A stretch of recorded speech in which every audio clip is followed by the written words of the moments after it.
Over the past 20 years, the average stock market investor earns around 6 to 7% per year. But value investors like Warren Buffett, using a repeatable system, average 20 plus percentage annually for decades. Even Benjamin Graham, his mentor, doubled market returns for 20 years straight before the internet, AI, or fancy software. So how did they do it? Now, it wasn't luck. It was analysis and timing, not based on tips or hype, but a proven method. What if you could learn a simple system to find winning stocks without relying on tips, gurus, or guessing, even with just a few $100s? In this video, I'll walk you through the exact system I found after studying over 37,000 hours of stock investing, how much you need to start, and the risk that most people ignore when they try to copy this value investing system. Let's get into it. Hey, my name is Ace. I grew up in an upper middle class family in Vietnam and moved to Australia years ago, where I started working and chasing financial freedom with my own money. I have a finance degree from UNSW, the top finance university in Australia, which ranks 20th globally. But even with that education, I still felt lost when it came to actually choosing good investment. So I committed to studying the markets, I read, I tested, and I lost a lot of money, but I kept going. Over the 6 years, I've built a 400k portfolio using a system I trust, and today I want to show it to you. When I started investing for the first time, I did what most people did. I googled best stocks to buy, I scrolled Reddit, and followed a few videos on YouTube. I relied on my finance degree from UNSW, thinking all textbook theory would be enough.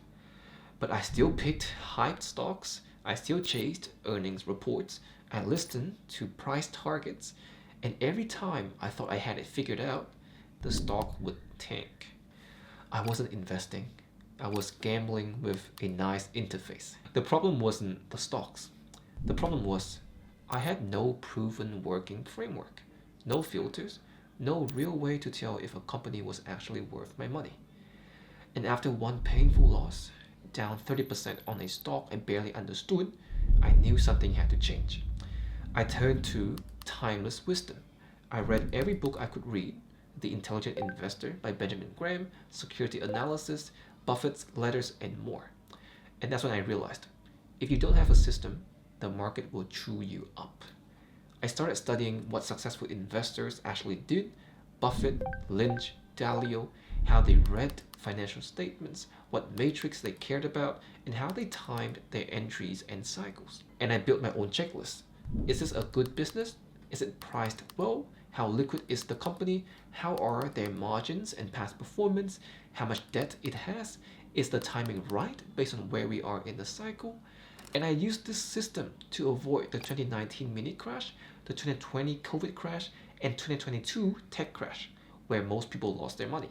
And I caught the early upside on high quality stocks that were ignored because they weren't trendy.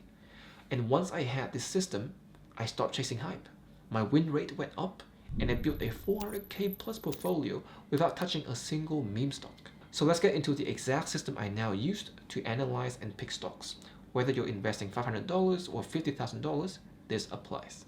Quick disclaimer, I am not a financial advisor. Everything I share here is just my personal opinion for education and entertainment. Always do your own research before investing. So, what exactly is this system, and how does it work in practice? Now first, I start by asking, is this a great business? This means digging into both the story and the numbers. I'll start on the valuation side. Firstly, I'll look at the price to earnings, or PE ratio. This compares the company's share price to its earnings per share. Usually, I aim for a PE ratio of lower than its industry average and ideally under 20. A lower PE can mean the stock is undervalued, but only if the business quality is high. However, if the business I'm looking at is a high growth business, such as TSMC or Nvidia, I would use price to earning to growth ratio, or PEG. This adjusts the PE ratio for expected earnings growth. Around 1 is considered fair value. Below 1 can indicate undervaluation for a growth company. Once I've assessed the price, I focus on profitability, because even a cheap stock is not a good bargain if the business cannot make money. This shows whether a company is good at turning revenue into profit. The first one I take a look at is return on equity, which is how much profit the company generates with shareholders' money. With this, I like to see at least 10% or more in the last 10 years. I also look at net profit margin, which is the percentage of revenue that is left after all expenses have been made. Higher margins often means a more competitive advantage. I prefer above 20% every year for most industries consistently in the last 5 to 10 years. And lastly, I look at overall revenue and net income growth. I check for consistent growth over the last 5 years to see resilience and demand, and I want to make sure there's no years of losses in the last 5 to 10 years, so no negative net income here. Then I move to balance sheet, which is all about survivability. I check the debt to equity ratio to see how much leverage the company is using, and I prefer it to be under 0.5 for most companies, even though some capital intensive industries or banks that operate on debt can get a pass on this somewhat. The current ratio tells me whether they can cover short-term debt and short-term bills, so anything over 1.5 is reassuring.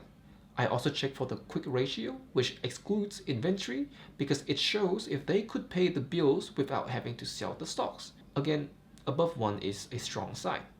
And I always look for whether total debt is trending down or up, because that's a sign of smart risk management if the debt is always going downwards and not upwards.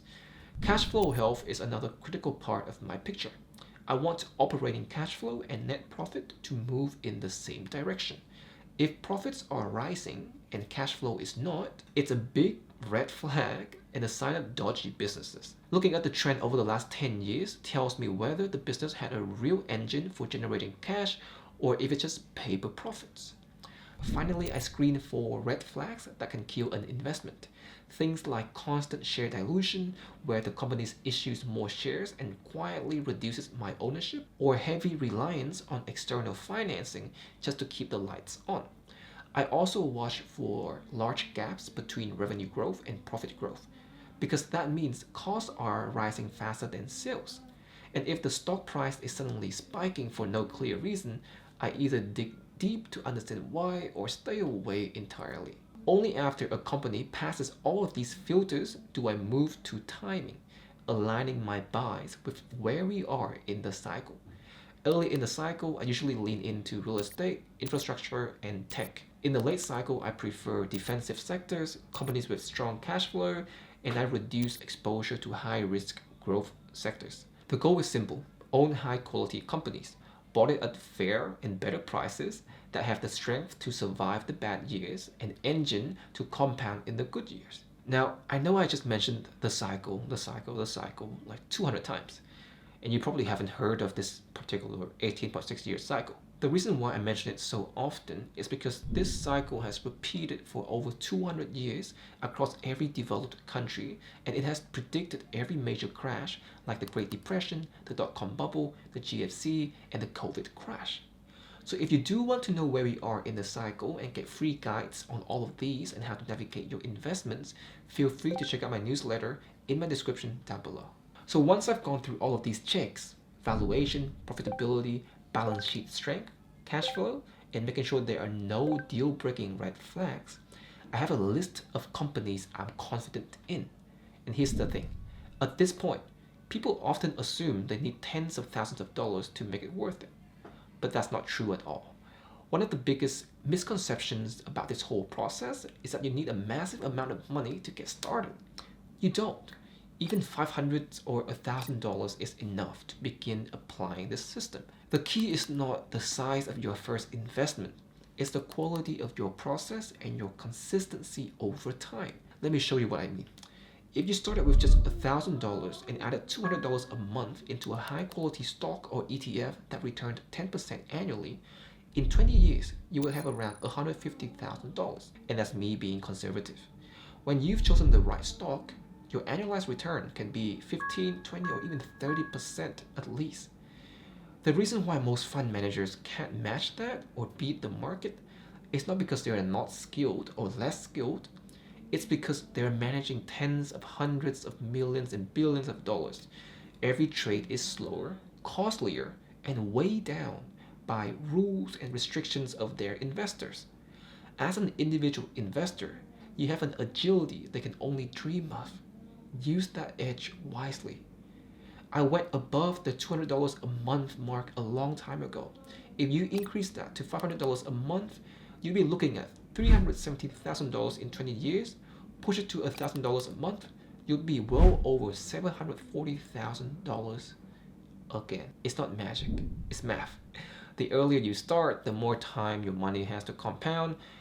That's why your first goal isn't to find the perfect stock, it's to build the habit. Pick one high quality stock or ETF that passes the checklist, track your reasoning, keep adding to it, and that's how you turn a small beginning into real wealth.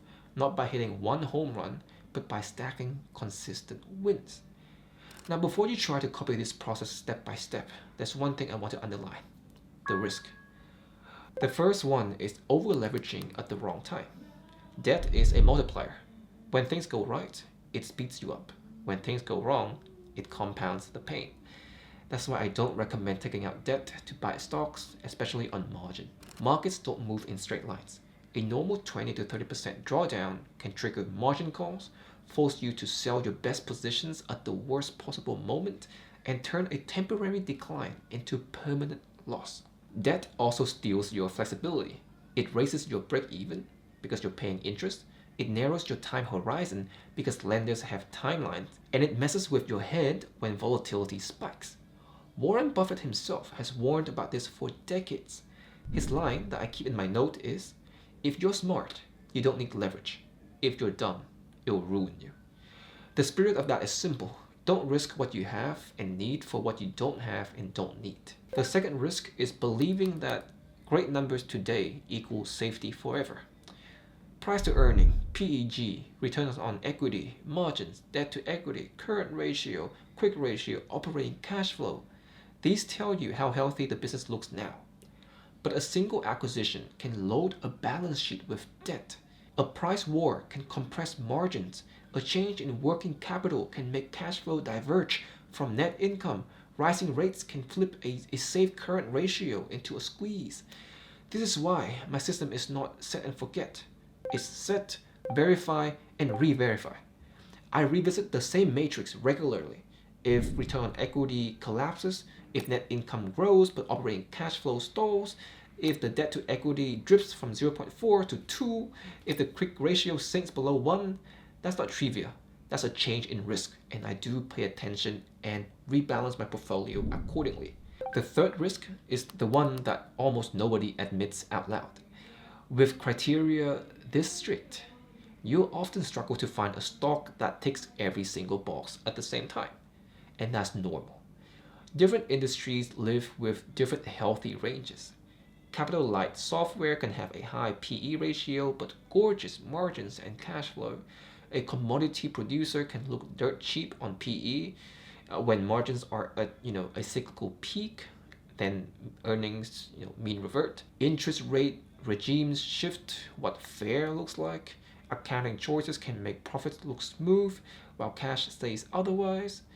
The answer is not to lower your standards randomly, it's to move forward intelligently. Here's how I do that without breaking the system. I separate must-haves from nice-to-haves. Must-haves for me are survivability and honesty in the numbers, balance sheet strength, DE comfortably below my line, current ratio above 1.5, quick ratio above 1, and alignment between operating cash flow and net income over time. If those fail, I pass. If the business clears the must-have criteria, but let's say the PE is slightly above 20, I don't throw the whole idea out, but I wait for the price to come to me, or I open a tiny pilot position and let the company earn its way into a full allocation as the valuation normalizes. I also keep a ranked watch list instead of chasing. When fear hits and multiples compress, I already know exactly what I want and why. And if nothing meets the bar, I'm happy to sit in cash or add to a core ETF until the odds improve. Patience is part of my edge. Bottom line, this system protects me because it's disciplined. Don't undercut it with leverage, don't assume today's numbers are forever, and don't panic when perfection is scarce. Keep the must-haves non-negotiable, Let the nice to haves be earned over time, and remember, your advantage is not predicting the next tick. It's controlling your process when everyone else is losing theirs. Well, there you have it. Do let me know what you think of your best stock investing system in the comment section down below. And if you want to see more like this, follow for more.